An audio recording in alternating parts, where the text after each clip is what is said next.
नमस्कार। सबैलाई आजको यो कार्यक्रममा स्वागत छ।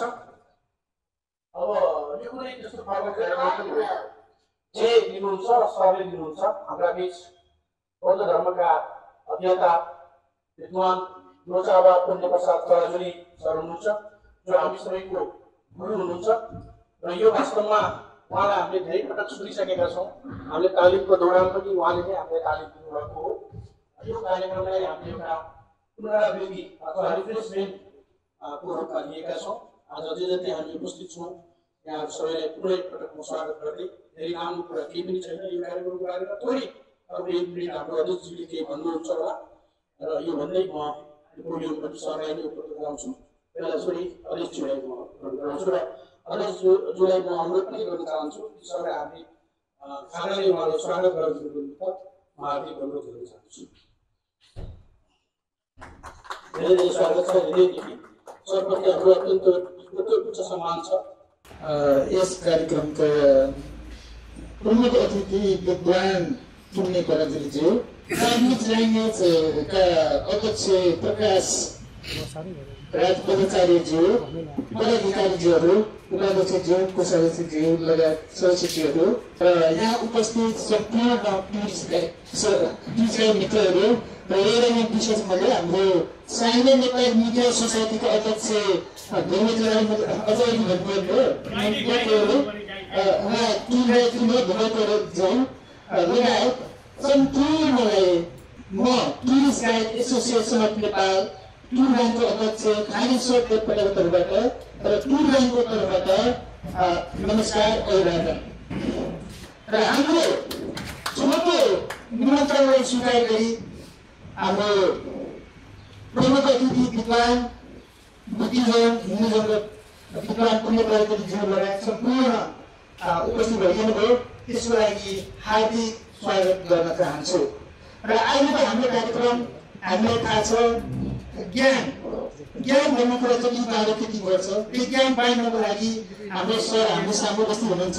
उहाँले बाहिरको ज्ञान हामीले लिएर हामी अगाडि बढ्छौँ। हाम्रो स्किलफुल हुन्छौँ।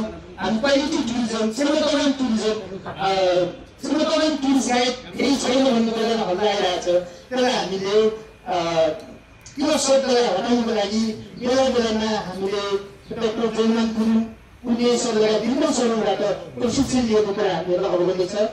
हामीले भिजिट स्टडी कार्यक्रम पनि हामीले विभिन्न विद्वान सरबाट लिएका छौँ र हामीलाई अब यो सिनेमाटोग्राफी गाइड छैन भन्ने कुरा त्यो हामी बिस्तारै हटाएर हामी सम्पूर्ण गाइडहरूलाई सिनेमाटोग्राफी बनाउन हामी योगदान हामी लागिरहेका छौँ।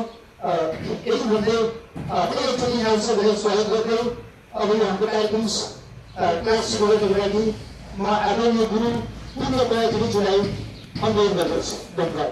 नमो रत्नत्रयाय। अब त्रिरत्नलाई वन्दना गरेर आजको बुद्ध धर्मसँग सम्बन्धित यो पर्यटन सम्बन्धी विशेष गरिकन टुरिज्मसँग जोडेर हामी केही कुराहरू राख्न गइरहेका छौँ।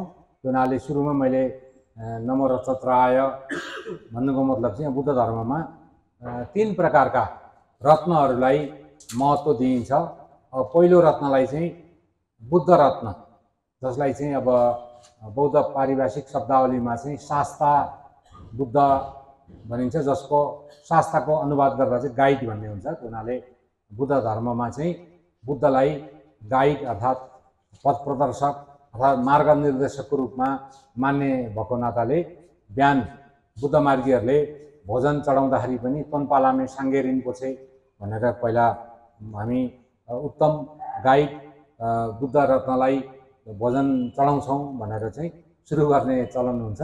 त्यो भएर शास्ता अर्थात् गाइड बुद्ध एक रत्न हुनुभयो र उहाँलाई पाउन अत्यन्त दुर्लभ छ। किनभने आजभन्दा लगभग 2600 वर्ष अगाडि एकजना सम्यक सम्बुद्ध हामीसँग हुनुहुन्थ्यो र उहाँकै भविष्यवाणी अनुसार उहाँको परिनिर्वाणको 5000 वर्षपछि भन्नाले अब लगभग 2500 वर्षपछि मात्रै अर्को बुद्धसँग फेरि त्यो बेलाका व्यक्तिहरूको भेट हुन्छ भनौँ न। अब हामी पुनर्जन्म भएर मैत्रेय बुद्ध हुने बेलातिर हामी पनि जन्मियौँ भने हाम्रो पनि भेट होला।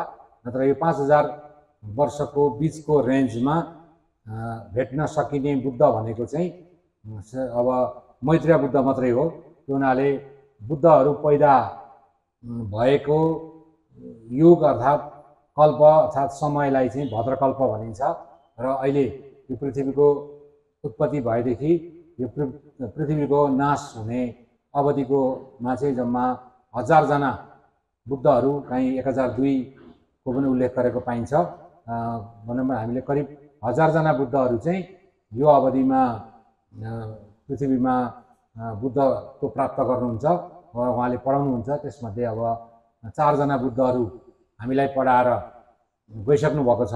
पहिला अब क्रकुछन्द बुद्धको नाम आउँछ, त्यसपछि गएर अब कनकमुनि बुद्धको नाम आउँछ, त्यसपछि काश्यप बुद्धको नाम आउँछ र अहिले शाक्यमुनि बुद्धको हामी अनुयायी छौँ। भन्दा मतलब उहाँको अहिले उपदेशको चरण चलिरहेको छ र उहाँले नै भविष्यवाणी गरे अनुसारको अब मैत्रेय बुद्धको पनि चर्चा हामी लिटरेचरमा पाउँछौँ र त्यसपछि 995 बुद्धहरूको नाम पनि यो भद्रकल्प सूत्र भन्ने एउटा केही अंश संस्कृतमा पनि उपलब्ध छ, नत्र तिब्बती भाषामा एउटा ठुलो यत्रो किताब छ। अब त्यो चाहिँ लगभग हामी जस्तो नर्मल मान्छेले पढ्दा 2 दिन जति लाग्ने रहेछ। एकजना साङ्गे नेन्पा रिम्पोछे नाम गरेको गुरुले 4 महिना अगाडि स्वयम्भूमा चाहिँ वाचन गर्दाखेरि 1 दिनमा सक्नुभएको थियो। त्यहाँ चाहिँ यो भद्रकल्पका 1000 जनै बुद्धहरूको नाम, उहाँको बा आमा, उहाँहरूको नगर, कहाँ जन्मिने, त्यो सबै बयान गरेको र किन जन्मिने त्यो सबै बयान गरेको एउटा किताब पनि अहिले तिब्बती भाषामा आधारित छ र तिब्बती भाषाको त्यस ग्रन्थको आधारमा अहिले तपाईँहरूले लुम्बिनीमा अहिले टुरिस्टहरू लगिराख्नु भएको होला। त्यहाँ चाहिँ 1000 बुद्ध टेम्पल भनेर छकिनीमा रिम्पोछे भने बौद्धको सेतो गुम्बाको रिम्पोछेले लुम्बिनीको टेम्पलको नाम नै 1000 बुद्ध गुम्बा भनेर चाहिँ राख्नुभएको छ र भित्र तपाईँहरू पस्नुभयो भने 3टा बुद्धको चाहिँ ठुल्ठुलो मूर्ति छन् र अरू बुद्धहरू 997 जना बुद्धहरूको चाहिँ त्यो खोपामा बुद्ध बनाएर राखेको छ भने हामी स्वयम्भू परिक्रमा गर्दाखेरि पनि 1000 बुद्ध स्तूपहरू छन् र हिमाली क्षेत्रमा तपाईँहरूले गाइड गर्दाखेरि अब लद्दाखमा त्यस्तै गरिकन हाम्रा हिमाली क्षेत्रमा पनि यो 1000 बुद्धहरूलाई सँगसँगै राख्ने चलन अन्तर्गत अहिले त्यो 1000 बुद्ध मध्येको चौथो बुद्ध चाहिँ शाक्यमुनिको अवधि हो र त्यसपछि उहाँले नै बताएको अनुसारको चाहिँ दोस्रो अमूल्य रत्न भनेको चाहिँ अब यो धर्मरत्न। बुद्धको परिभाषामा चाहिँ धर्मका 10वटा अर्थ अर्थात् मिनिङहरू लाग्छन्, जसमध्ये अब अहिले हामीले यहाँ चर्चा गरेको चाहिँ बुद्ध वचन। बुद्धले जुन पहिलोपल्ट सारनाथमा जुन बोल्नुभएको थियो त्यहाँदेखि लिएर कुशीनगरसम्म 45 वर्षसम्म लगातार उहाँले विभिन्न विषयमा चेलाहरूका प्रश्नहरूको उत्तर दिने क्रममा जुन बोल्नुभयो ती बोलीहरूलाई चाहिँ बुद्ध धर्मको भाषामा चाहिँ धर्म भनिन्छ र त्यस्ता धर्महरू चाहिँ पछि उहाँको परिनिर्वाणपछि उहाँका शिष्यहरूले चाहिँ जम्मा पारेर सँगसँगै गाएर, जसलाई बुद्धिस्ट टेक्निकल ल्याङ्ग्वेजमा चाहिँ सङ्गायन सङ्गीति भनिन्छ, अहिलेको आधुनिक भाषामा काउन्सिल अर्थात् महाधिवेशन अर्थात् सम्मेलन भनौँ न अहिलेको भाषामा, त्यस्तो गरेर बुद्धका वचन चाहिँ यति चाहिँ बुद्धले विभिन्न ठाउँमा बोलेका वचन हुन् र यिनीहरूलाई चाहिँ हामी संयुक्त रूपमा एकै ठाउँमा राखौँ भनेर पछि त्यसलाई त्रिपिटक भन्ने नाम दिइयो र अहिले त्यसलाई लिखित दस्तावेजहरू पनि हामीसँग छन्। ढुङ्गामा लेखिएका त्रिपिटकहरू तपाईँले बर्मामा पढ्न पनि पाउनुहुन्छ भने अहिले कागजमा लेखेका त अब विश्वका हरेक ठाउँमा धेरै जस्तो भाषामा अहिले उपलब्ध छ भने अब नेपालमै पनि तपाईँहरूले यही ठमेलमै पनि अब 1 लाख श्लोक भएको सतशास्त्रीका प्रज्ञा पारमिता जस्ता पुस्तकहरू अहिले यहीँ पनि हामी जहाँ अहिले कार्यक्रम गरिरहेका छौँ यसकै परिषदमा पनि धेरै बुद्ध वचनहरू संस्कृत भाषामै लेखिएका पनि छन्। ती सबैलाई समग्रमा धर्म भनिन्छ। हुनाले अहिले हामीले जनमानसमा धर्म गर्ने भन्नाले हामीले बत्ती बाल्ने, धूप चढाउने, मन्दिर जाने छ भने हामी धर्म भन्ने हामी बानी परिसक्यौँ। तर बुद्ध धर्ममा चाहिँ धर्म भन्नाले चाहिँ बुद्ध वचन अर्थात् बुद्धका जुन बुद्धले बोलेका वचनहरूलाई चाहिँ धर्म भनिन्छ, ती पनि अत्यन्त दुर्लभ छन्। र अब पुरानो भाषाहरू संस्कृत पाली जस्ता भाषामा छन्, जुन दुईटै भाषा हामी नेपालीहरूलाई बुझ्न अलिक कठिन छ। किनभने धेरै हामी नेपालीहरू संस्कृतबाट पनि टाढा गइसक्यौँ, पालीबाट पनि धेरै टाढा भइसकेको हुनाले अहिले धेरै कम नेपालीलाई मात्रै बुद्धका ओरिजिनल वचन सुन्ने पढ्ने अवसर प्राप्त छ। किताब छन् तर पढ्न वाचन पनि गर्न सकिन्छ, तर अर्थ बुझ्न सक्ने चाहिँ हामीमा छैन। अहिले आधुनिक शिक्षाले गर्दा हामीले अब संस्कृतलाई हेला गर्दै गयौँ। अब संस्कृत हेला गर्दै गएपछि हाम्रा अग्रजहरूले नै संस्कृत पढेर धेरै फाइदा छैन भने हुनाले अब हामीले अहिले बुद्धका वचनहरू बुझ्नलाई हामी अन्य भाषाको सहयोग लिनुपर्ने अवस्था आयो।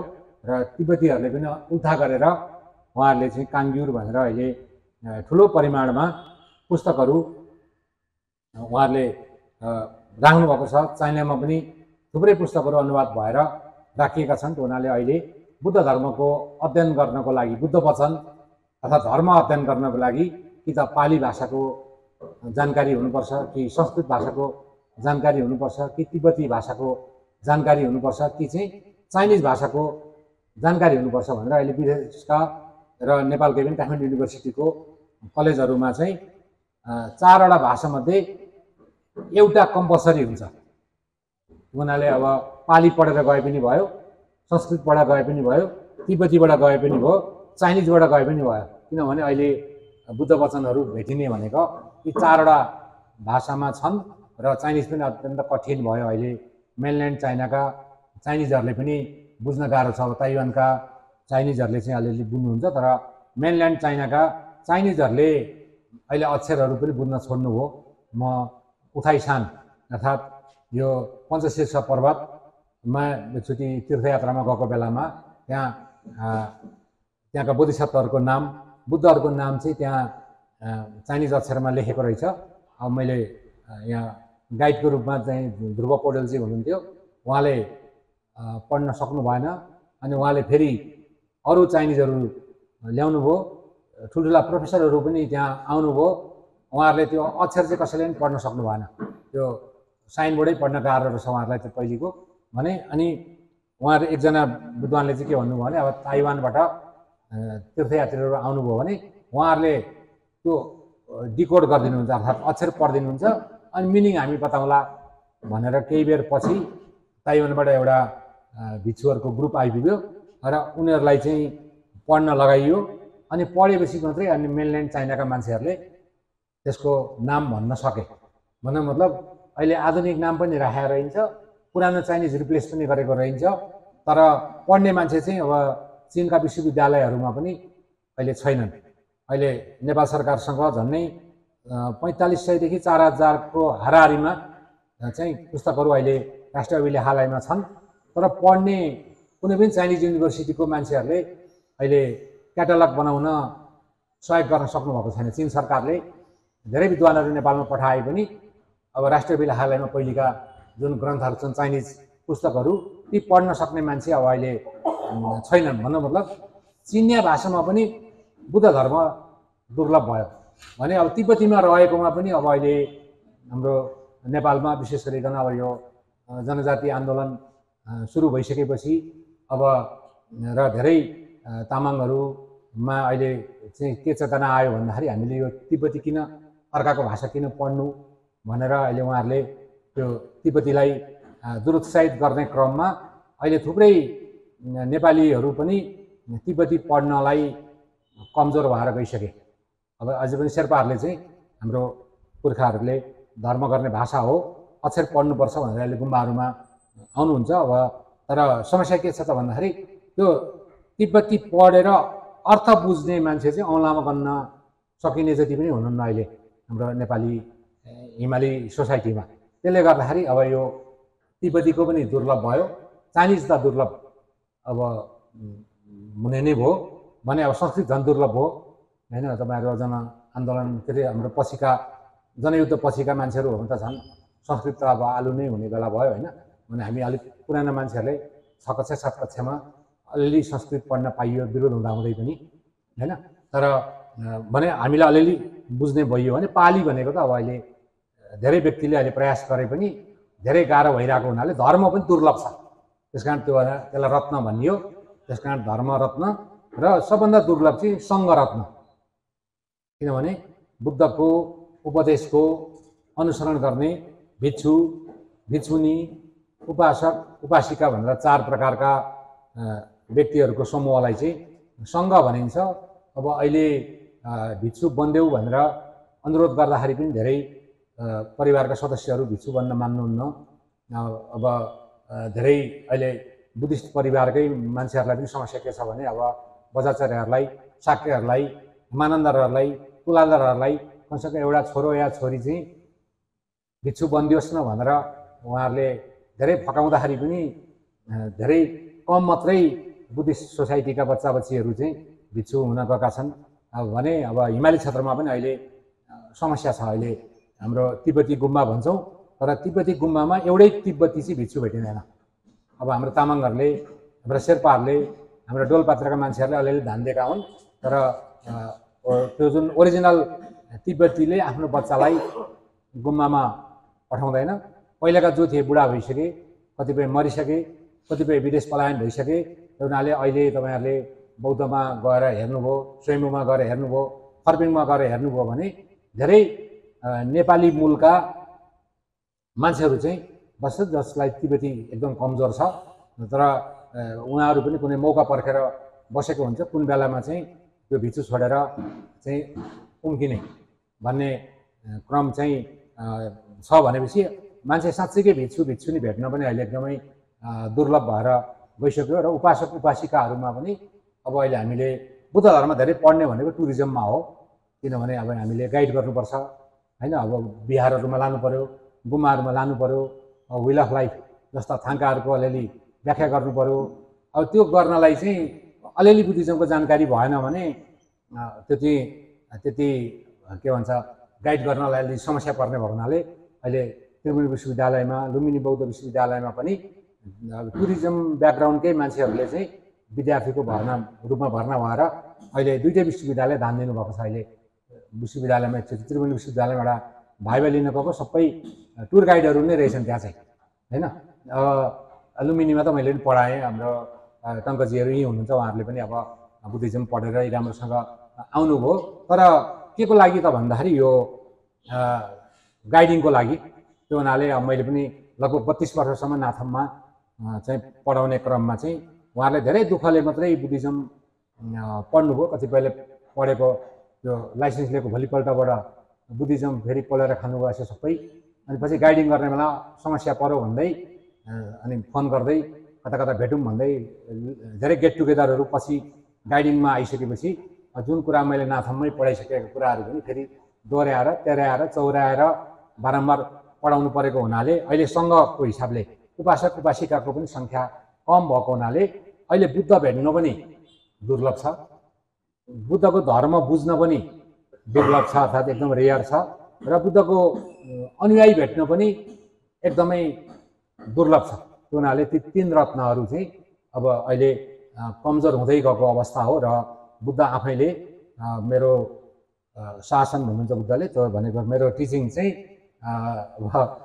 क्रमशः कमजोर हुँदै जान्छ, अन्तिममा 0मा पुग्छ। अर्थात् यो पुरै हराएको बेलामा चाहिँ अनि मैत्रेय नाम गरेको एकजना बोधिसत्व फेरि जन्मिएर उसले फेरि बोधगयामा पुगेर बुद्ध बनेपछि उसले फेरि नयाँ सुरुवात गर्नुपर्ने अवस्था आउँछ भनेर चाहिँ त्रिपिटकमै लेखिएको छ होइन। गुरुहरूले हामीलाई पढाइराख्नु भएकै छ।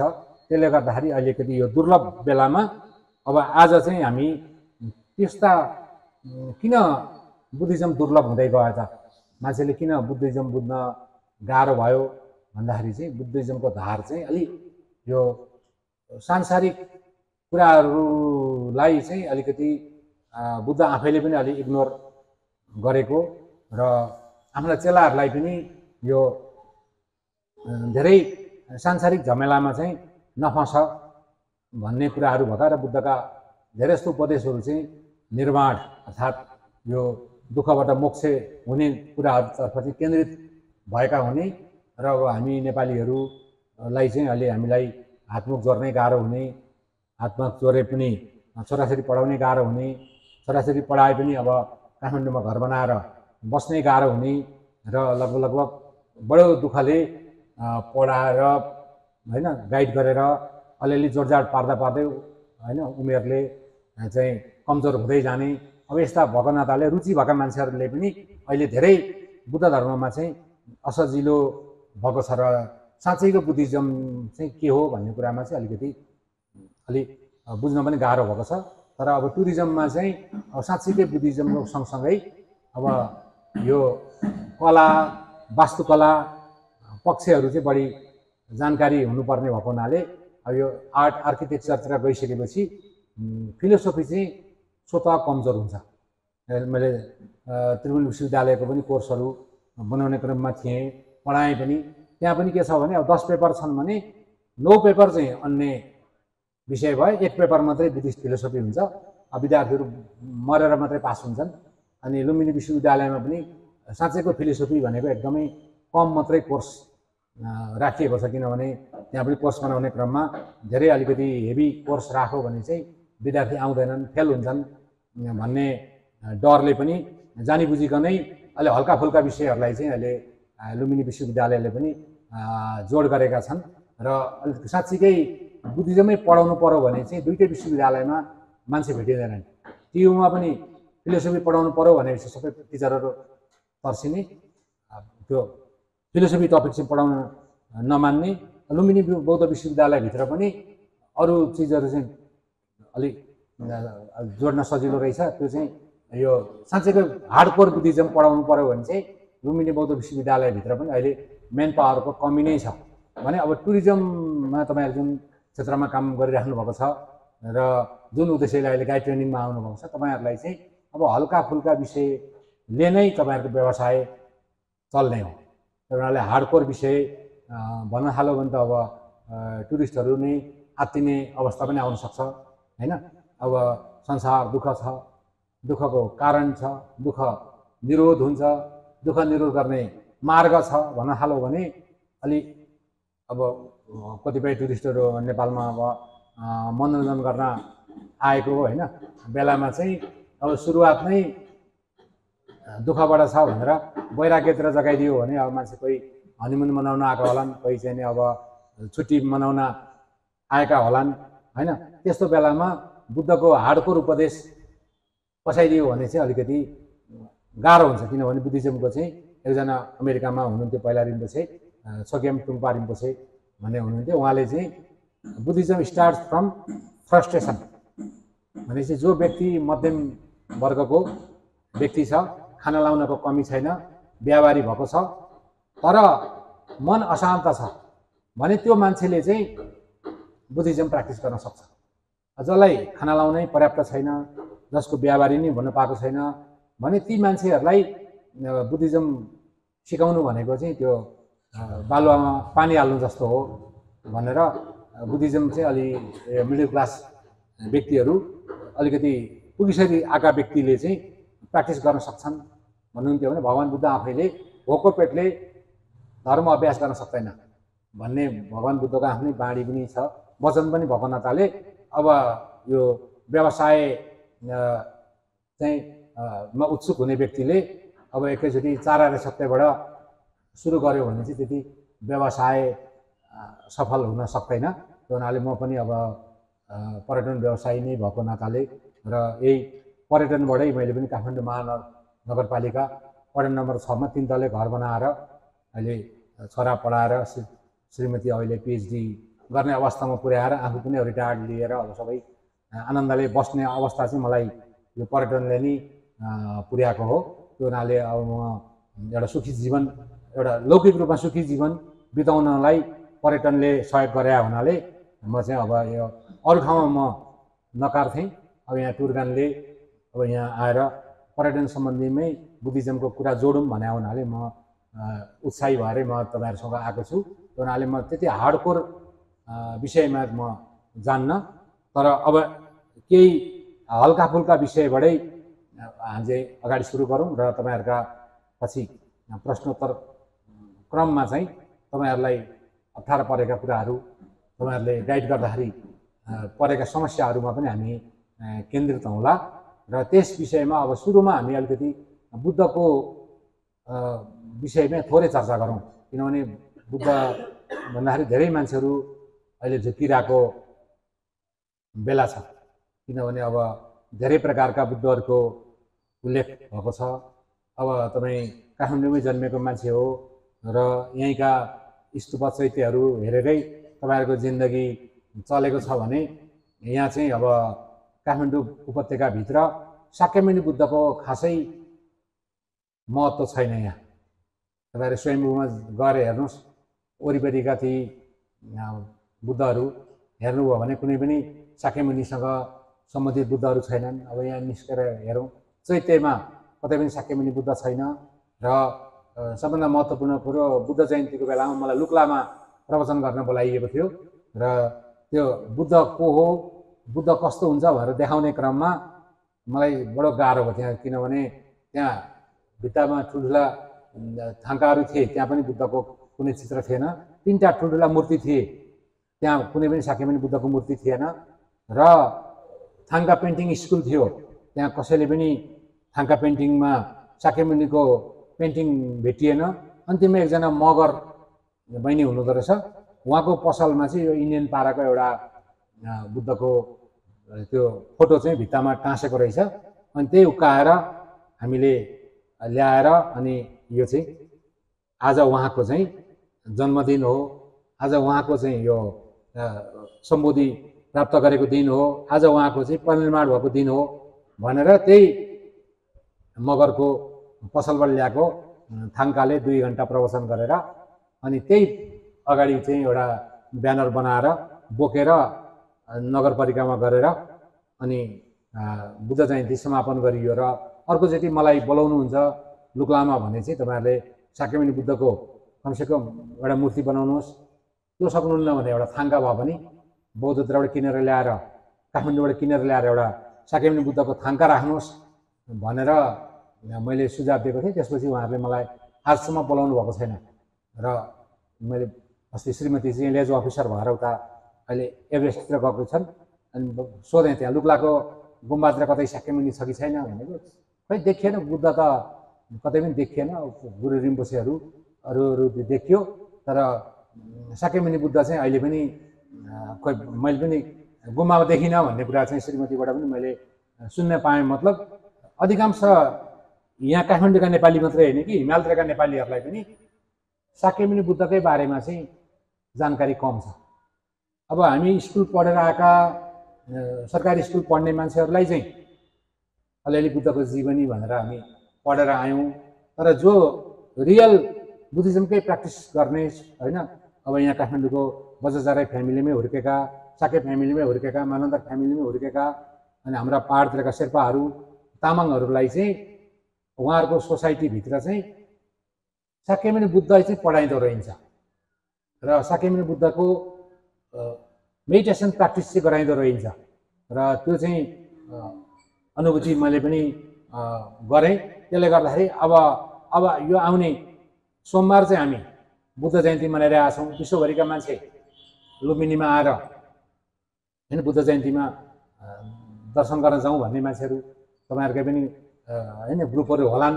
तर लुम्बिनीकै बारेमा बताउनु पर्यो भने अब त्यहाँको बसन्त बिडारी, हरि राई जस्ता 1-2 बाहेक अरू मान्छेले लुम्बिनीभित्रै पनि उहाँहरूले राम्रोसँग बताउन सक्नुहुन्न उहाँहरूले भने हामी काठमाडौँका गाइडहरूलाई त अलिकति दुर्लभै कुरा हो। त्यो हुनाले अलिकति हामीले बुझ्नुपर्ने चाहिँ कुरो के भने अघि मैले भूमिका बाँधेको चाहिँ अहिलेको युग भनेको चाहिँ शाक्यमुनि बुद्धको युग हो र शाक्यमुनि बुद्धले नै सिकाएर हामीले बुद्धिज्म जानेका हौँ र अहिलेको गाइड भनेको मैत्री नआउन्जेलसम्मको हामी र हामीभन्दा पछिका मान्छेहरूलाई गाइड गर्ने भनेको शाक्यमुनि बुद्ध नै हो। त्यो हुनाले अब त्यो शाक्यमुनि बुद्धको विषयमा चाहिँ अलिकति हामी टुरिज्ममा चाहिँ अलिक बढी हाइलाइट गर्नुपर्ने हुन्छ। धेरै मान्छेहरूले अब बुद्धवाज बनिन् नेपाल भन्दै लोगो राखेर कामहरू चलाउने, अभियानहरू चलाउने गरेको त देखिन्छ। तर त्यहाँभन्दा बढी चाहिँ उहाँहरूले फेरि त्यो अब हामी नेपालीलाई अब लुम्बिनीमा बुद्ध जन्मियो भनेर भन्न चाहिँ त्यति धेरै जोड गरेर भनिरहनु पर्ने आवश्यकता हामीलाई छैन। जहाँ पर्ने हो त्यहाँ सञ्चार माध्यम पुगेका छैनन् हैन। त्यहाँका हाम्रा नेपालभित्रका प्रोग्रामहरू त्यो विदेशका ती ठाउँहरूमा पुग्दैनन्।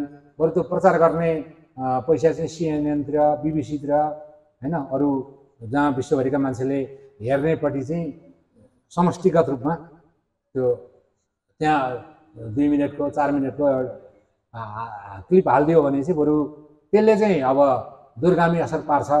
तर अब यी नेपालभित्रै अब करोडौँ हामीले खर्च गरेर हामीलाई नै हाम्रो बुद्ध यहाँको हो भन्ने मात्रै जानकारी गराउनु त्यति आवश्यक भएन। तर के चाहिँ जानकारी गराउनु पर्यो भने अब बुद्धहरू को एउटा सिरिज हुन्छ।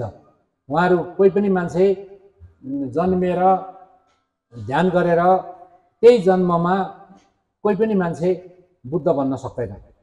किनभने बुद्ध बन्नको लागि चाहिँ बुद्धको आफैले बताउनु भएको छ कि बुद्ध बन्नको लागि जिउमै देखिने गरी 32 प्रकारका लक्षणहरू चाहिँ हुनु पर्यो। त्यो हुनाले त्यो शास्त्रहरूमै लेखेको छ। अब हिन्दू धर्मका ग्रन्थहरूमा पनि महापुरुषका 32 लक्षण भनेर लेखिएको छ भने अब यता बौद्ध धर्म ग्रन्थहरूमा पनि बुद्ध हुने व्यक्तिहरूका शरीरमा देखिने गरी 32 प्रकारका मेजर मार्क्सहरू हुन्छन्।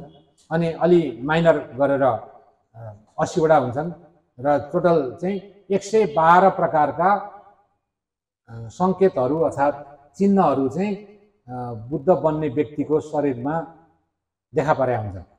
अब स्वाभाविक रूपमा हामीले त्यो बुद्धको हामीले जीवनी नै पढ्दा पनि देख्छौँ कि त्यो बेलाका लक्षणविदहरू अर्थात् ज्योतिषहरूले सिद्धार्थको लुम्बिनीमा जन्म हुँदाखेरि उहाँलाई हेरेरै यी राजकुमारमा चाहिँ 32 लक्षण छन्।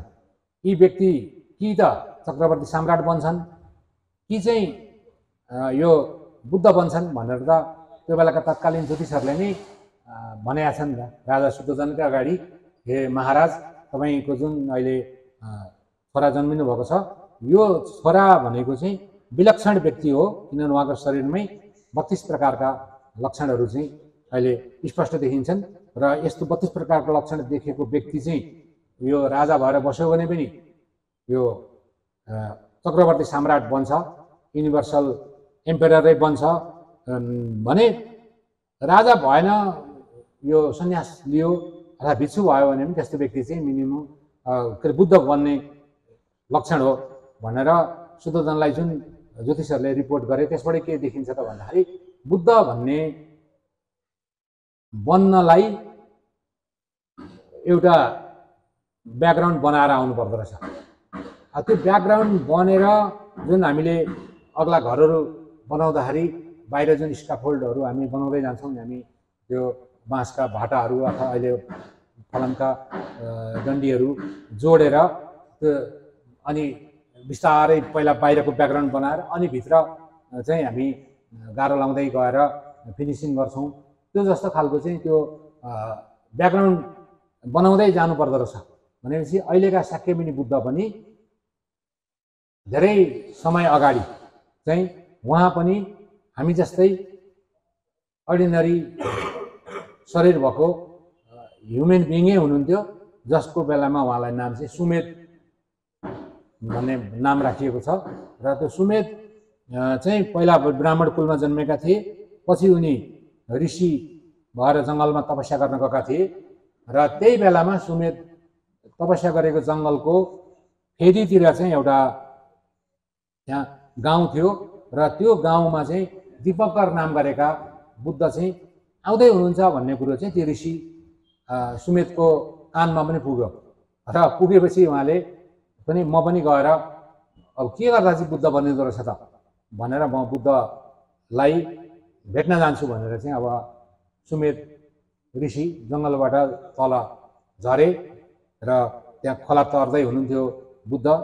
त्यो बेलामा चाहिँ बुद्धलाई हिँड्न गाह्रो हुन्छ भनेर आफू चाहिँ यस्तो घोप्टो परेर सुतेर त्यसमाथि चाहिँ बुद्धलाई ढाडमा हिँड्न दिएर त्यो हिलोबाट किचडबाट बुद्धलाई जोगाउने क्रममा उहाँ चाहिँ त्यो ऋषि सुमेर चाहिँ लम्बसार गरेर सुत्नुभयो र ती सुतेका माथिबाट चाहिँ अनि बुद्ध चाहिँ उहाँको शरीरलाई टेकेर पारि जानुभयो। अनि त्यहाँ प्रवचन सुरु हुने बेलामा सुमेरले प्रष्ट रूपमा भने कि यो म पनि तपाईँ जस्तै 32 लक्षणले युक्त भएको शरीर सहितको सम्यक सम्बुद्ध अर्थात् छोटकरीमा भन्दा बुद्ध बन्न चाहन्छु भन्दाखेरि दीपङ्करले के भन्नुभयो त भन्दा हे सुमेर अब हरेक व्यक्तिमा बुद्धको बीज हुन्छ, त्यसलाई बुद्ध बन्न सक्ने क्षमता तिमीमा पनि छ, त्यो हुनाले तिमी चाहिँ यो अनुसारका पारमिताहरूको अभ्यास गर्दै जाऊ र तिमी पनि भविष्यमा बुद्ध बन्नेछौ भनेर चाहिँ भविष्यवाणी पनि गर्नुभयो र उपदेश पनि दिनुभयो। र सुमेर चाहिँ अनि त्यसपछि अब बोधिसत्व अर्थात् बुद्ध बन्ने प्रक्रियामा लागेको साधकको रूपमा चाहिँ उहाँले अभ्यास थाल्नुभयो। अब त्यो जन्ममै उहाँको सबै सम्भव थिएन। त्यसपछि उहाँले अब पुनर्जन्म लिने बेलामा उहाँले जानी बुझिकनै अर्को ठाउँमा जन्म लिनुभयो। त्यस्ता विभिन्न ठाउँमा जन्म लिने क्रममा अब अहिले पनौती क्षेत्रमा पाञ्चाल देश भनिन्छ, नवबुद्ध एरिया भनौँ, त्यहाँ चाहिँ उहाँ एउटा राजकुमार महासत्वको रूपमा जन्मिनुभयो। त्यहाँ चाहिँ एउटा बुढी बगिनी र 5 वटा होइन यो डमरुहरूलाई भोकले ग्रस्त भएर मर्न आँटेको बेलामा चाहिँ यो उहाँले चाहिँ उद्धार अर्थात् बगिनी र बगिनीका बच्चाहरूलाई चाहिँ बचाउनको लागि आफ्नो शरीरको रगत शरीरको मासु नै काटेर खुवाएर अब बगिनीलाई चाहिँ भोकबाट मुक्त गराएपछि बगिनीको दुध आयो, बच्चा पनि बाँचे। अब यस्तो लगायतका धेरैवटा जन्म मध्येको अहिले 547 वटा जन्म चाहिँ को रेकर्ड भेटिन्छ हामीसँग। र अनि त्यो क्रममा सुमेरदेखि लुम्बिनीमा सिद्धार्थ भएर जन्मिँदाखेरि चाहिँ अब त्यो बिचको एउटा सिरिज हुँदो रहेछ नि त, एक प्रकारको एपिसोड, एक प्रकारको श्रृङ्खला जुन छ त्यो चाहिँ एउटा बोधिसत्वको श्रृङ्खला भयो। भनेपछि सुमेरबाट सुरु भएको यात्रा सिद्धार्थमा आएर पुरा भयो। भनेपछि अब सिद्धार्थलाई प्रश्न सोधे, अब बुद्ध भइसकेपछि चेलाहरूले तपाईँका कान किन यति लामा लामा भन्दाखेरि मैले दान पारमिताको अभ्यास गरेको थिएँ। दान गर्दा गर्दै मैले आफ्नै शरीर खुसीसाथ काटेर आफ्नै रगत मैले बगिनीलाई पनि दान दिएको थिएँ। त्यसको पुण्य अर्थात् त्यसको मेरिटले गर्दा आज मेरा कान लामा भएका छन्।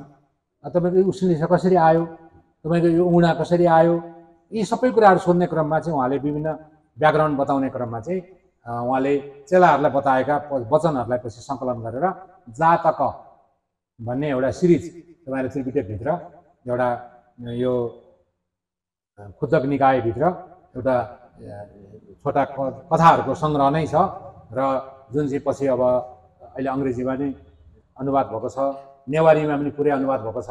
अहिले 6 भोल्युम जातकहरू चाहिँ नेवारीमा पनि उपलब्ध छ, नेपालीमा चाहिँ उपलब्ध रहेनछन्।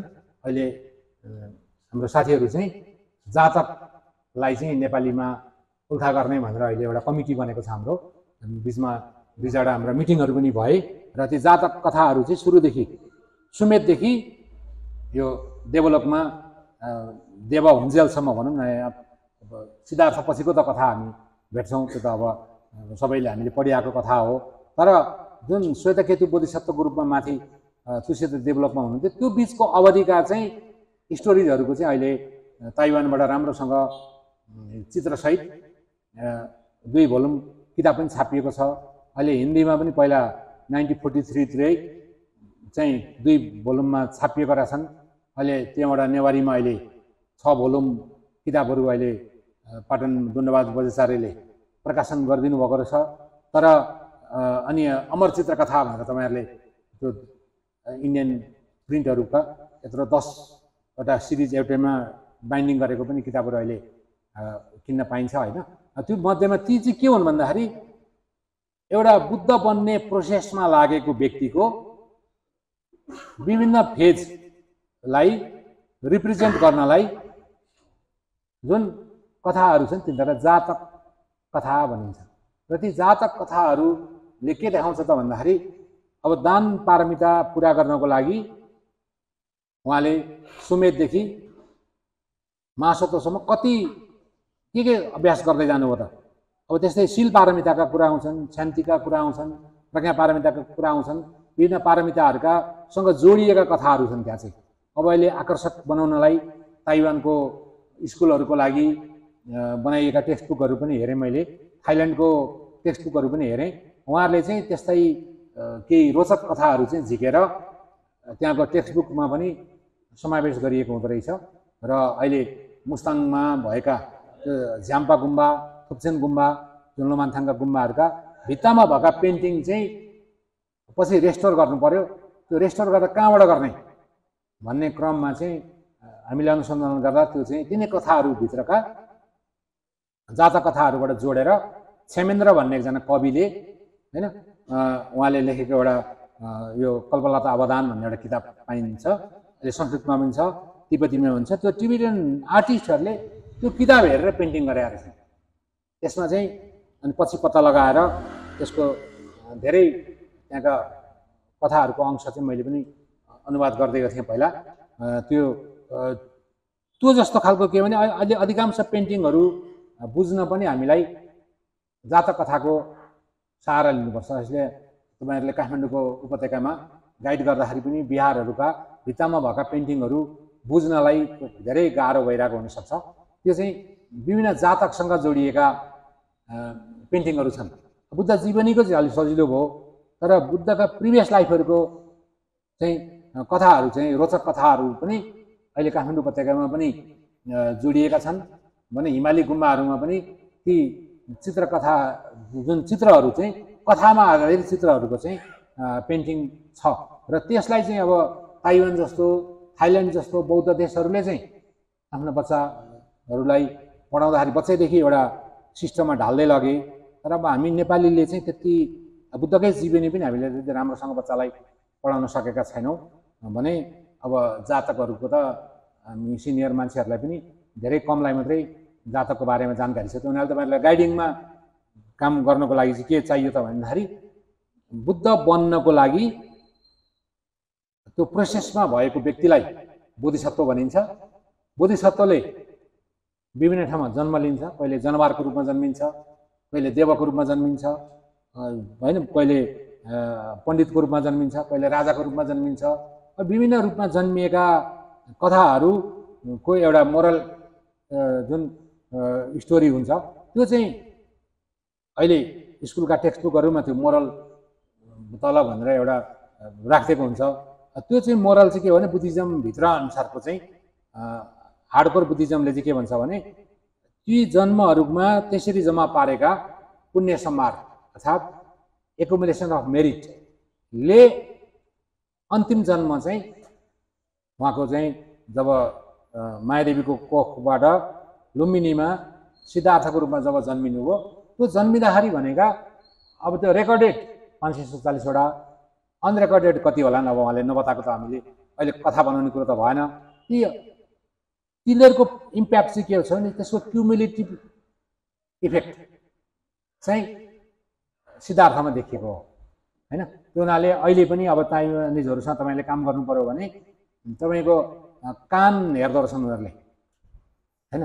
त्यो कान ठुला छन् भने यो प्रिभियस लाइफमा धेरै मेरिट भएको मान्छे हो, र कान साना छन् भने मेरिट कम छ, यसले अलिकति तलमाथि पार्छ भन्ने ताइवानिजहरूले पनि एकचोटि कुरा गरेको मैले पनि सुने। एकचोटि गुम्बामा एउटा प्रसङ्ग चलेको बेलामा चाहिँ किन भन्दाखेरि बुद्धको पनि त विभिन्न जन्ममा उहाँले पुण्य गर्दै गर्दै गर्दै जाँदाखेरि बुद्धको त बापट्टिको 3 पुस्ताका पनि कान लामा थिएनन्, आमापट्टिका 3 पुस्ताको पनि कान लामा थिएनन् नि त।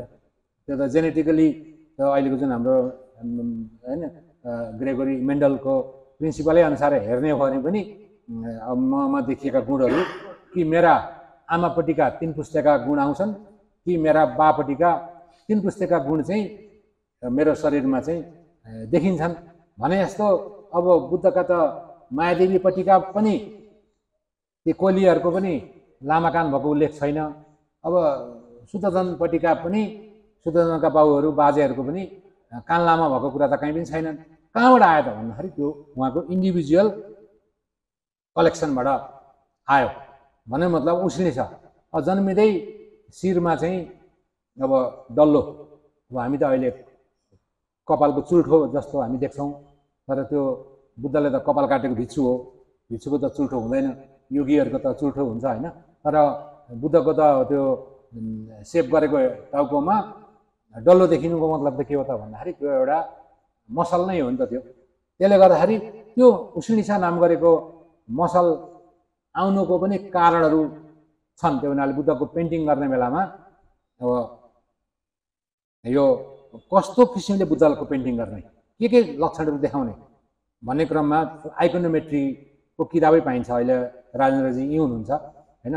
अब उहाँहरूको अब लामो समयदेखि अब बुद्धिस्ट आर्ट आइकोनोग्राफीमा उहाँहरूले काम गरिराख्नु भएको छ होइन। थाङ्का व्यवसायीहरू पनि हो उहाँहरू, र उहाँहरूकोमा किताब छन् त्यहाँ बनाउँदाखेरि प्रोपोर्सन कसरी मिलाउने, बुद्धको कति साइजको बुद्ध बनाउँदा बुद्धका शरीरका अंशहरू कति बनाउने भन्ने देखाउनको लागि चाहिँ त्यो जुन एउटा आइकोनोमेट्रिक मेजर छ, त्यो मेजर पनि केबाट आधारित भयो त भन्दाखेरि बुद्ध भन्ने बित्तिकै एउटा 32 लक्षणले युक्त भएको विशिष्ट आकृति भन्ने एउटा देखिनु पर्यो नि त। त्यो विशिष्ट आकृति कहाँबाट आयो भन्दा उहाँकै इन्डिभिजुअल एफर्टबाट आएको हो, त्यो जिनबाट आएको होइन। अब जिनको चाहिँ रोल के हुन्छ त भन्दा उहाँले आमा छान्दाखेरि पनि उहाँले एकदम पुण्य भएकी आमा छान्नुभयो भन्ने जुन कुराहरू भेट्छौँ।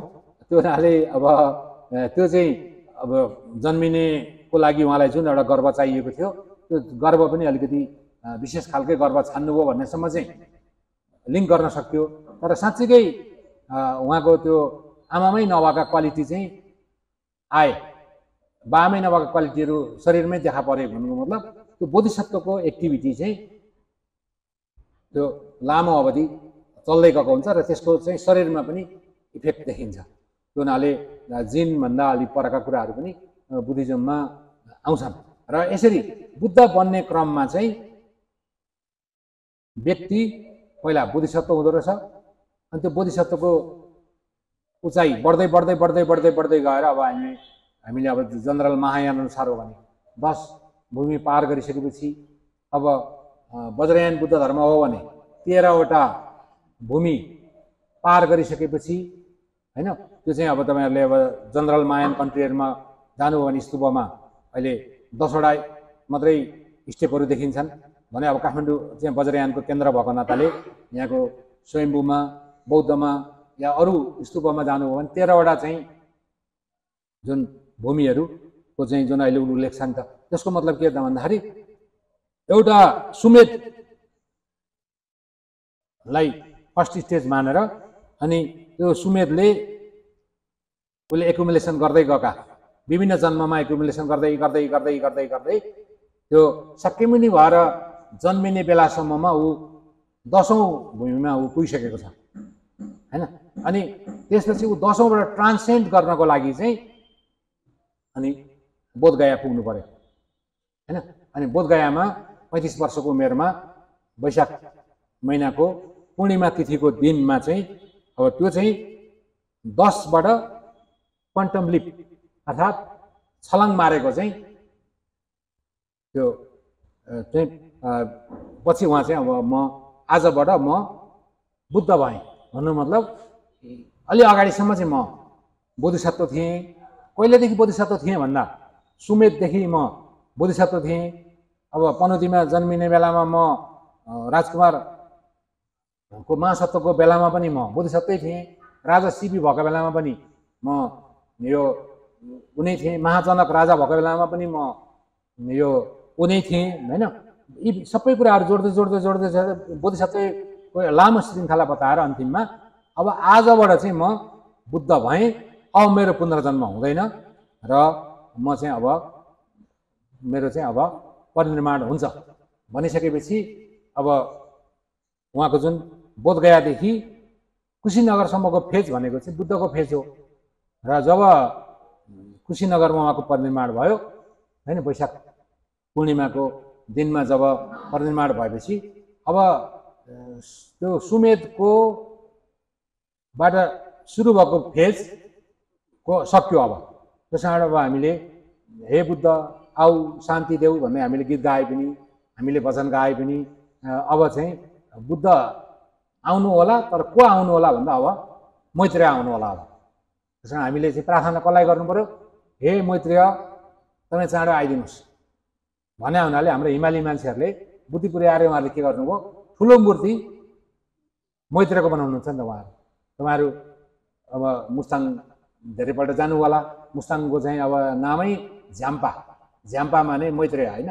मैत्रेयको चाहिँ ठुलो मूर्ति भएको भने 4 तल्ला बराबरको झ्याम्पालाखाङै छ। लद्दाखमा गएर हेर्नुभयो भने अब सबभन्दा ठुल्ठुला मूर्तिहरू चाहिँ मैत्रेयकै छन्। अब बौद्धमै तपाईँहरूले गाइड गर्दा देख्नुहुन्छ अब पहिलो गुम्बा झाम्सेलाखाङ भनेर चाहिँ जुन सबभन्दा पहिला भेटिने गुम्बाको पनि सबभन्दा ठुलो मूर्तिको आकृति नै के छ त भन्दाखेरि मैत्रेयको छ। किन भन्दाखेरि अब यो उसको चाहिँ यो शाक्यमुनिको त अब फेज सिद्धियो। अब हामीले शाक्यमुनि भेट्ने सम्भावना पनि छैन। अब शाक्यमुनिलाई हामीले प्रार्थना गरेर कुनै फलिफाप पनि हुँदैन। अब फलिफाप कुन बेला हुन्छ त भन्दा मैत्रेय बुद्धको बेलामा चाहिँ पुनर्जन्म होस् र मैत्रेयको बाणी सुनेर चाहिँ हामी पनि अरहत बनौँ अर्थात् श्रोतापन्न बनौँ भन्न चाहिँ हामीले सक्ने अवस्था छ। त्यसले गर्दाखेरि हिमाली मान्छेले जानी बुझिकनै उहाँहरूले चाहिँ मैत्रेयतिर लाग्नुपर्छ। र लामा झोपा रिम्पोछे जो यो कपन गुम्बाको फाउन्डर हुनुहुन्थ्यो, अब अहिले त उहाँ परिनिर्वाण भइसक्नुभयो, तर उहाँको शरीर अहिले पनि राखिएको छ, उहाँलाई जलाइएको छैन। र उहाँले पनि अब ठुलो उहाँको प्रोजेक्ट के थियो भने 500 मिटर अग्लो मैत्रेय बनाउँछु भनेर उहाँ लाग्नु भएको थियो। अनि नभन्दै बिहार सरकारले जग्गा दियो पनि, तर त्यो एयरपोर्टको छेउ पऱ्यो, प्लेन ठोकिन्छ भनेर त्यो प्रोजेक्ट क्यान्सल भएपछि यता अर्को मुख्यमन्त्री हुनुहुन्थ्यो मायावती, ल यता ल्याउनुहोस् यो प्रोजेक्ट चाहिँ हामी कुशीनगरमा चलाइन्छौँ भनेर अब बोधगयाबाट त्यो प्रोजेक्ट कुशीनगर पुग्यो। फेरि अब त्यहाँको अब योगीजी आएपछि त्यो पनि अहिले सुक्यो होइन, मुख्यमन्त्री परिवर्तन भएपछि भने अब उहाँले मलाई भन्नुभएको थियो मेरो जीवनमा ठुलो मैत्रेय बनाउने मेरो सपना छ। अब नेपालमा त म सक्दिनँ, किनभने यहाँको राजनीतिक परिस्थिति, यहाँको अवस्थाले गर्दाखेरि चाहिँ अलिकति नेपालमा प्रयास गरेर निराश पर्नुभन्दा प्रयासै नगर्नु राम्रो नेपालमा चाहिँ। तर भारतमा चाहिँ प्रयास गर्दा हुन्थ्यो, खै सकिएन भन्ने कुराहरू उहाँले गरे जस्तो। उहाँहरूको पनि लक्ष्य के त भन्दाखेरि अब त्यो शाक्यमुनिका ठुल्ठुला बनाउनेतर्फ अहिलेका रिम्पोछेहरूको पनि जोड नहुनुको मतलब शाक्यमुनिको एपिसोड पुरा भयो। तर संयोग के हो त भन्दा अहिले हामीले अभ्यास गरिरहेको बुद्धिज्म चाहिँ शाक्यमुनिकै हो। त्यो हुनाले हाम्रो शास्त्र अथवा हाम्रो गाइड, हाम्रो मार्ग निर्देशक भनेको शाक्यमुनि बुद्धै हो।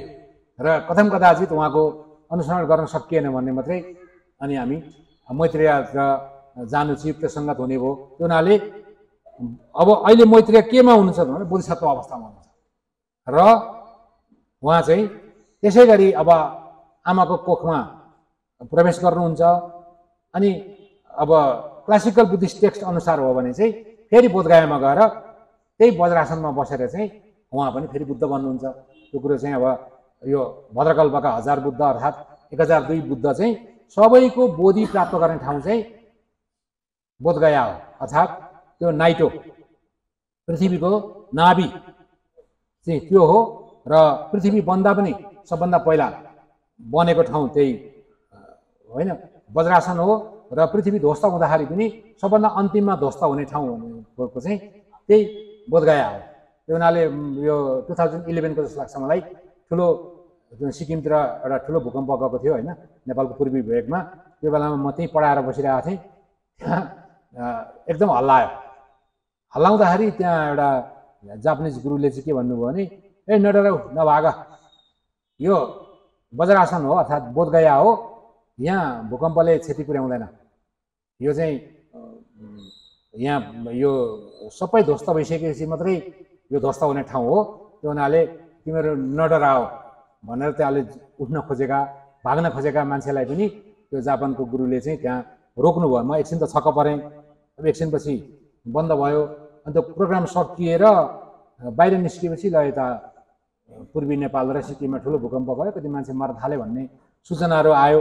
त्यसको मतलब के हो भने बोधगया जस्तो ठाउँको चाहिँ अब जोग्राफिकली पनि अहिले त्यो सेन्टर अफ त बुद्धिस्ट वर्ल्ड भनौँ न भन्ने मानिएको ठाउँहरू छन्। अब अहिले छोकिनिमा रिम्पोछेको भनाइलाई विश्वास गर्ने हो भने यी सबै बुद्धहरू चाहिँ लुम्बिनी क्षेत्रमै जन्मिन्छन् भन्नुहुन्छ उहाँले चाहिँ।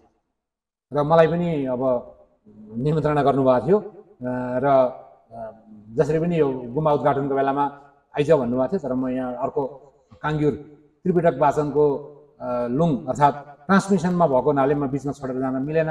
र उहाँले चाहिँ तिमीले धेरै ठुलो अवसर गुमायौ, किनभने लुम्बिनी भनेको चाहिँ यो 1000 बुद्धहरूको जन्मिने ठाउँ हो र यस्तो पवित्र ठाउँमा मैले 1000 बुद्धहरू बनाएको थियो। त्यस्तो बेलामा उद्घाटनको बेलामा तिमी आउनु चाहिँ राम्रो थियो। तर ठिकै छ, तिमी अब यो अहिले धर्मको उपदेश सुनेर बसेको छौ, त्यो पनि ठिकै छ भनेर रिम्पोछेले छुट दिनुभएको जस्तो। अब नि मैले सोधेँ यो कुन ग्रन्थमा लेखेको छ भन्दाखेरि अब रिम्पोछेले अहिलेसम्म लुम्बिनी वरिपरि नै 1000 बुद्ध जन्मिन्छन् भन्ने त अब रिम्पोछेले पनि शास्त्रीय प्रमाण चाहिँ दिनुभएको छैन। तर शास्त्रीय प्रमाण के छ भने बुद्धहरू चाहिँ यो बोधगया अर्थात् बज्रासनमा चाहिँ बुद्ध बन्छन् भन्ने चाहिँ शास्त्रीय प्रमाण चाहिँ छ। र यता अनुमानबाट हेर्ने हो भने पनि लुम्बिनीदेखि कपिलवस्तुको बिचको 30 किलोमिटर एरियामा अब 3टा बुद्धको त हामीले जन्मेका प्रमाण भेट्यौँ। किनभने अब राजा अशोकले राखेका पिलरहरू अब लुम्बिनीमा होइन गोटी हावामा निग्ले हावामा त अहिले छँदैछन् नि त। भनेपछि कहीँ पुरिएको होला, कहीँ शिवलिङ्ग भनेर मान्छेहरूले पूजा गरिरहेको काश्यपको पनि बुद्धको पनि त्यतापट्टि भेटिएला। अलिक गहिरेर खोज्ने हो भने अब हाम्रो लुम्बिनी प्रदेशका मान्छेहरू, विशेष रूपन्देही जिल्ला र यो कपिलवस्तु जिल्लाका मान्छेहरू अलि एक्टिभ भयो भने चाहिँ ल यहाँनिर चाहिँ काश्यपको पनि पिलर फेला पर है भन्ने सम्भावना चाहिँ देखिन्छ। किनभने अरू 4वटा मध्ये 3टाको त प्रष्टै देखियो नि त। त्यो हुनाले त्यो एरिया भनौँ न अब जहाँ जन्मे पनि बुद्धहरू चाहिँ यो सिरिजमा भनेपछि मैत्रेयको अर्कै सिरिज हो। उहाँको त्यो श्रृङ्खला पुरा भएको छैन भने शाक्यमुनिको पुरा भयो। शाक्यमुनिले भनेअनुसार काश्यपको पुरा भयो, उहाँको गायब भयो। त्योभन्दा अगाडि कनकमुनिको थियो, त्यो पनि गायब पुरा भइकन गायब भयो। त्योभन्दा अगाडिको प्रकुछन्दको पनि गायब भयो। तर अब अहिले रहेको कस्तो छ त भन्दा शाक्यमुनिको मात्रै रहेको छ, यो पनि गायब हुने क्रममा छ।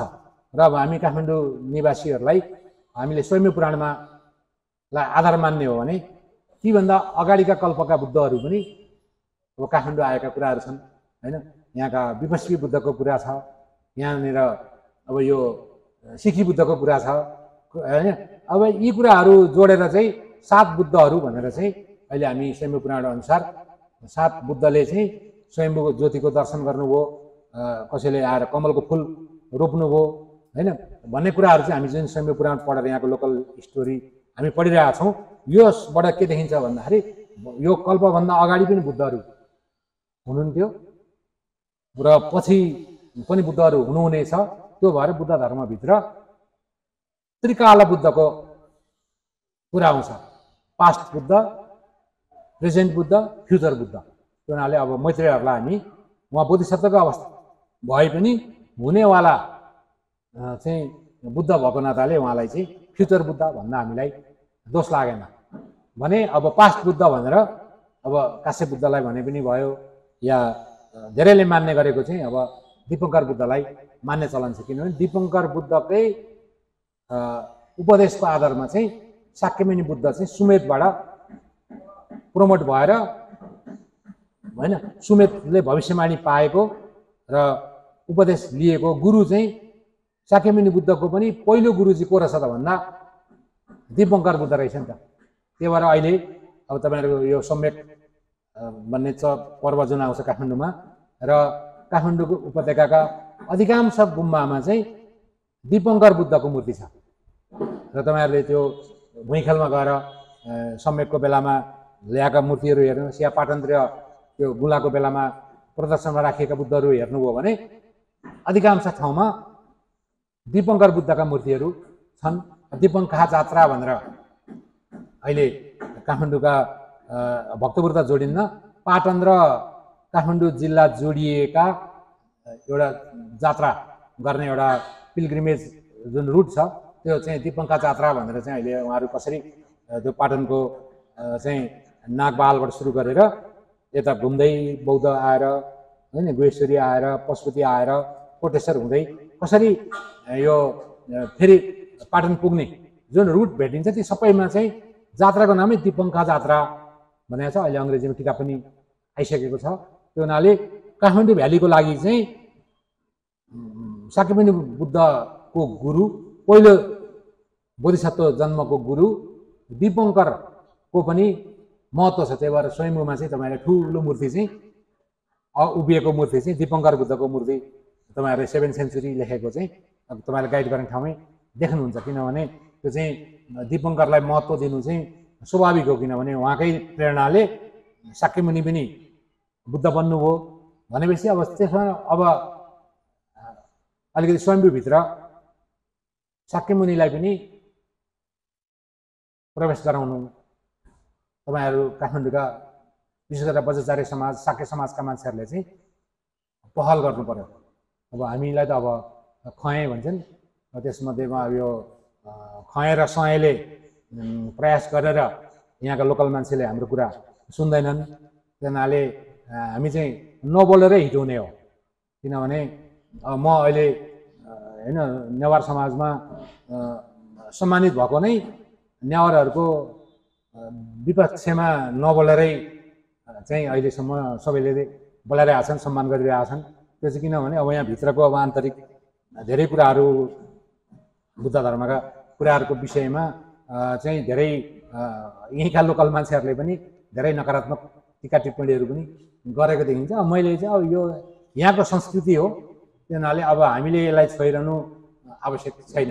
यहाँका सकारात्मक पक्षहरूलाई बताइदिने, नकारात्मक पक्ष चाहिँ एउटा कानले सुन्ने अर्को कानबाट उडाइदिने गऱ्यो भने चाहिँ अब यहाँको अब मेरो पहिचान भनेर त अब काठमाडौँ महानगरपालिका वडा नम्बर 6 को बासिन्दा हो नि त म। अब किनभने मेरो नागरिकता भोजपुरको भए पनि अहिले मेरो नेसनल आइडीभित्र त मेरो अब सायद अब बन्ने पासपोर्टभित्र त मेरो चाहिँ के भन्छ आइडी भनेको त अब कानापा छ, बौद्ध लेखेरै आउँछ होला पक्कै पनि होइन। त्यो हुनाले अब यहीँ बसेर यहीँको धेरै हामीले चर्चा गर्नु पनि मिलेन। अब मान्दैनन् भने मन दुख्छ। त्यो हुनाले तपाईँहरूले अब शाक्य बज्राचार्यहरू, मानन्दरहरू, तुलाधरहरूले चाहिँ अब त्यो लुम्बिनीको बुद्धलाई स्वयम्भूभित्र पनि छिराउनु पर्यो होइन। त्यो भयो भने चाहिँ के हुन्छ त भन्दाखेरि अब साँच्चीकै बुद्धको देश भन्न चाहिँ सुहाउँछ। किनभने अहिले बुद्ध भनेको त हामीले दीपङ्करलाई सम्मान गर्नु ठिक हो, तर अहिले हामीले उपदेश मानिरहेको सबै त हामी शाक्यमुनि बुद्धको हुन्छ। त्यो हुनाले बुद्धिज्मभित्र चाहिँ एउटा प्रक्रिया के हुन्छ त भन्दा हरेक व्यक्ति हामी पनि प्रयास गऱ्यौँ भने यो हामी पनि भोलि बुद्ध बन्न सक्छौँ।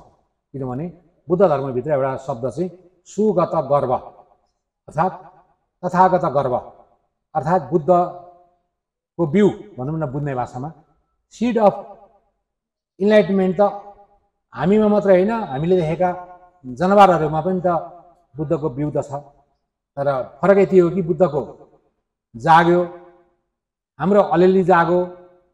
अब हाम्रो पेट एनिमल अर्थात् हामीले पालेको कुकुरमा जाग्न पाएको छैन होइन। त्यो भएको नाताले अब तर पोटेन्सियल के त भन्दा अब यो जनावर पनि भोलि आफ्नो जनावरको रूपमा भोग्ने कर्म सकिसकेर फेरि मानव भएर फेरि बुद्धको उपदेश भेटेर अब हामीभन्दा छिटो हुन पनि सक्छ। किनभने क्रममा के हो त भन्दाखेरि मैत्रेय पहिला बुद्ध भइसक्नु पर्थ्यो, तर मैत्रेयले प्राणी हित गर्दा गर्दै शाक्यमुनिले चाहिँ पालो उछिनिदिनु भयो उहाँले। त्यो हुनाले कहिलेकाहीँ के हुन्छ त भन्दाखेरि अब अहिले हेर्दा स्ट्याटसबाट हेर्ने हो भने बुद्ध सबभन्दा ठुलो, शाक्यमुनि सबभन्दा ठुलो, त्यसपछिको स्ट्याटस बोधिसत्वको, त्यस कारण मैत्रेय भन्ने छ।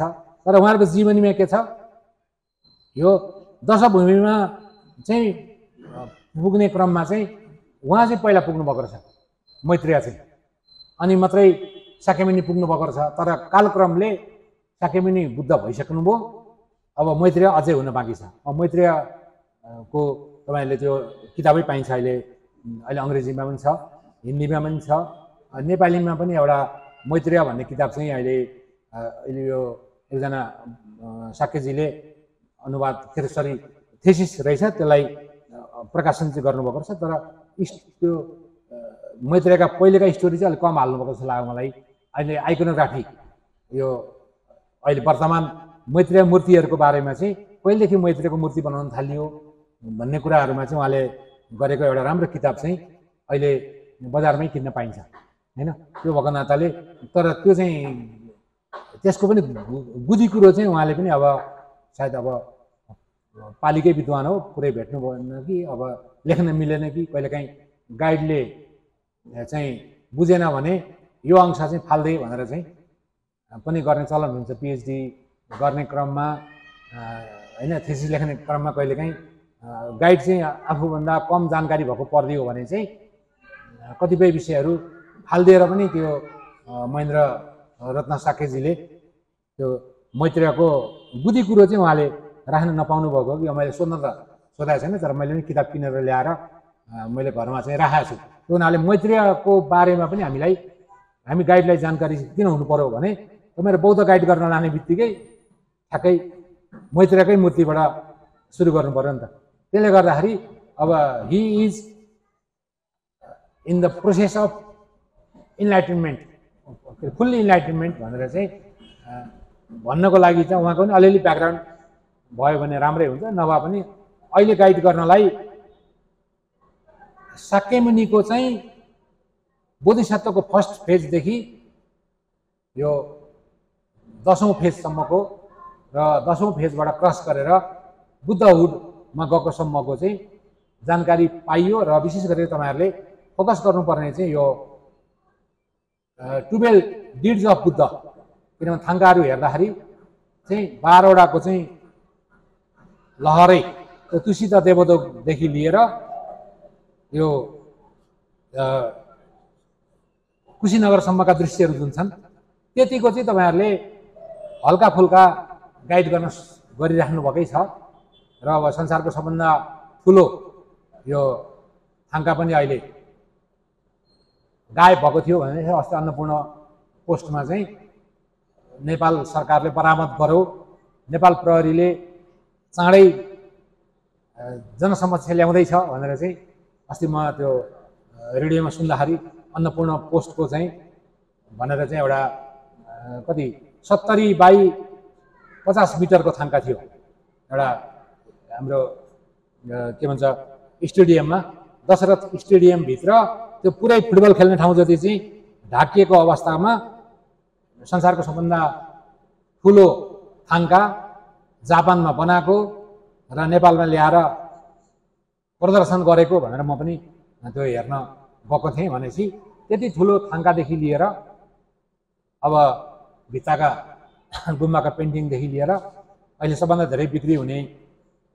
थाङ्का मध्येमा बुद्ध बायोग्राफी थाङ्काहरू छन्। त्यसमा चाहिँ अब बुद्धको अहिलेका शाक्यमुनि बुद्धका एउटा एपिसोड अघिल्लो जन्मको र 11 वटा एपिसोड चाहिँ यो जन्मका जोडेर चाहिँ 12 वटा एपिसोडको चाहिँ एउटा चर्चा छ। त्यसको पनि अहिले दोस्रो सेसनमा केही चर्चा गरौँला।